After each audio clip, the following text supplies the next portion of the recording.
Dalam nama Bapa dan Putra dan Roh Kudus. Amin. Shalom Aleihim. Berjumpa lagi dengan saya pada perenungan hari ini tanggal 24 April 2022. Percayalah walau tak melihat. Hari ini kita memasuki hari Minggu Paskah kedua dengan bacaan-bacaan liturgi. Bacaan pertama Kisah Para Rasul 5 ayat 12 sampai 16. Bacaan kedua Wahyu 1 ayat 9 sampai dengan 11a, dilanjutkan dengan ayat 12 sampai dengan 13 dan dilanjutkan dengan ayat 17 sampai dengan 19. Injil Yohanes 20 ayat 19 sampai dengan 31. Saudara-saudaraku yang terkasih di dalam kasih Kristus. Akhir-akhir ini saudara, negeri kita bahkan sebagian negara lain di luar sana saudara mengalami krisis minyak saudara. Minyak goreng, minyak bahan bakar semua langka hingga harganya naik sangat tinggi sekali. Mulai bermunculanlah si pendekar kesiangan saudara dengan secara frontal mempersalahkan pemerintahan yang tak dapat mengatasi semuanya ini. Mereka menumbuhkan ketidakpercayaan rakyat terhadap pemerintahan yang sah. Mengajak demo, mengkhianati pemerintahan yang sah. Keegoisan, kesombongan, merasa diri sendiri paling hebat, memandang remeh pekerjaan dan kehadiran orang lain ini saudara, dapat menghancurkan sebuah kebersamaan yang indah. Itulah pemandangan sehari-hari yang sudah biasa terjadi di negeri ini saudara. Kesetiakawanan, ketulusan, dan kejujuran yang sudah lama ditinggalkan. Sebaliknya konspirasi, pengkhianatan, dan pementingan diri, itulah sikap yang terus bertumbuh subur di mana-mana. Wajar jika yang dituai pada akhirnya adalah perpecahan dan krisis kepercayaan. Nah, apakah murid-murid Tuhan Yesus juga mengalami krisis kepercayaan saudara? Jawabannya tentu saja ya. Hal itu disebabkan oleh peristiwa penyaliban dan kematian Kristus yang membuat iman mereka tergoncang-goncang. Belum lagi faktor Yudas saudara adalah seorang murid yang sudah dianggap sebagai saudara sendiri. Tetapi ternyata justru berkelompok dengan pihak musuh melakukan pengkhianatan yang keji itu. Apakah kita yang notabene pengikut Kristus yang mengakui dia adalah Tuhan juga mengalami krisis kepercayaan seperti para murid? Tidak sedikit saudara dari kita mengalami krisis kepercayaan akan Yesus Tuhan. Doa yang kita panjatkan hari demi hari tak dijawab. Hidup kita yang selalu dirudung persoalan demi persoalan tak terselesaikan. Sakit penyakit yang kita derita tak kunjung sembuh. Kita berteriak, di mana Tuhan? Di mana Yesus? Saudaraku yang terkasih, ketakutan dan kekhawatiran selalu menemani hidup kita saudara.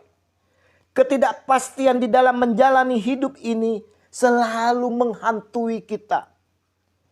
Demikianlah juga yang dialami oleh para murid waktu itu saudara. Mereka bersembunyi mengunci diri ketakutan saudara. Harapan dan cita-cita mereka telah mati terkubur bersama dengan kematian Kristus. Kesedihan dan keputusasaan mereka begitu dalam sehingga menghalangi mata iman mereka untuk dapat melihat Kristus yang telah bangkit. Dalam ketakutan dan keputusasaan, para murid yang sedang berkumpul mengunci pintu, datanglah Yesus dan berdiri di tengah-tengah mereka dan berkata, "Damai sejahtera bagi kamu." Yohanes 20 ayat 19. Saudaraku, para murid yang hadir tanpa Thomas waktu itu saudara, mereka semua ketakutan dengan kehadiran Tuhan Yesus secara tiba-tiba. Mereka mengira bahwa itu adalah hantu saudara. Namun salam damai yang disampaikan Yesus menghibur para murid. Dan sesudah berkata demikian, ia menunjukkan tangannya dan lambungnya kepada mereka. Murid-murid itu bersukacita ketika mereka melihat Tuhan. Haleluya. Yohanes 20 ayat 20. Saudaraku yang terkasih, dalam ketakutan, kekhawatiran, dan keputusan kita pun saudara, Yesus Tuhan hadir kepada kita. Kehadirannya untuk menguatkan kita, menghibur kita saudara, dengan salamnya. Damai sejahtera bagi kamu. Inilah membuat kita terhibur saudara. Namun tak sedikit dari kita tak peka akan salam yang disampaikan oleh Yesus kepada kita saudara. Oleh karena kesalahan dan dosa-dosa kita. Kita tak merasakan kehadiran Tuhan Yesus. Mata batin kita ini tertutup sehingga tak melihat Tuhan Yesus lagi. Tak merasakan akan kehadirannya. Bahkan kita tak percaya akan kehadiran Tuhan Yesus itu sendiri. Sama saudara. Sama seperti Thomas yang saat itu tidak hadir ketika Yesus hadir.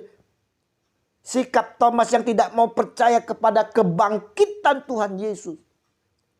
Bukan hanya sekedar menunjukkan sifatnya yang memang tidak mudah percaya sebelum ada bukti. Tetapi saudara, banyak juga dipengaruhi oleh krisis kepercayaan terhadap murid-murid yang lain. Sehingga walau telah diyakinkan bahwa murid-murid telah melihat Tuhan dengan mata kepalanya sendiri. Bukan mimpi atau halusinasi saudara. Thomas tetap tak bergeming. Ia membutuhkan bukti. Karena kini ia mengalami krisis kepercayaan terhadap sesama di dalam komunitasnya. 8 hari kemudian saudara-saudara, murid-murid Yesus berada kembali dalam rumah itu dan Thomas bersama-sama dengan mereka. Sementara pintu-pintu terkunci, Yesus datang dan ia berdiri di tengah-tengah mereka dan berkata, "Damai sejahtera bagi kamu." Kemudian ia berkata kepada Thomas, "Taruhlah jarimu di sini dan lihatlah tanganku. Ulurkanlah tanganmu dan cucukkanlah ke dalam lambungku. Dan jangan engkau tidak percaya lagi, melainkan percayalah." Yohanes 20 ayat 26 sampai dengan 27. Apa reaksi Thomas saudara? Thomas menjawab dia, "Ya Tuhanku dan Allahku." Yohanes 20 ayat 28. Saudaraku yang terkasih, kita sering seperti Thomas yang tidak percaya kalau belum betul-betul menyaksikan atau mengalaminya saudara. Belum melihat dengan mata sendiri saudara. Kita sering meminta bukti baru akan percaya. Kata Yesus kepadanya, "Karena engkau telah melihat aku maka engkau percaya. Berbahagialah mereka yang tidak melihat namun percaya." Yohanes 20 ayat 29. Saudaraku yang terkasih, kita harus bersyukur bahwa Yesus selalu memperhatikan kita saudara. Dia mengerti akan kegalauan, kekhawatiran dan ketakutan kita. Bahkan saudara-saudara, keputusasaan kita saudara. Dia selalu hadir untuk kita. Bukti bahwa dia sungguh bangkit. Dia bangkit untuk memulihkan kita dari segala keadaan krisis yang kita hadapi. Perenungan minggu hari ini saudara-saudara hendak menyampaikan kepada kita semua bahwa janganlah kita hadapi permasalahan hidup ini dengan kegalauan, ketakutan, kekhawatiran maupun putus asa. Dia yang adalah Tuhan kita, Sang Junjungan kita, Yesus Kristus sungguh bangkit dan mau hadir di dalam kehidupan kita. Dia mau menghibur, memulihkan dan menyembuhkan kita. Percayalah.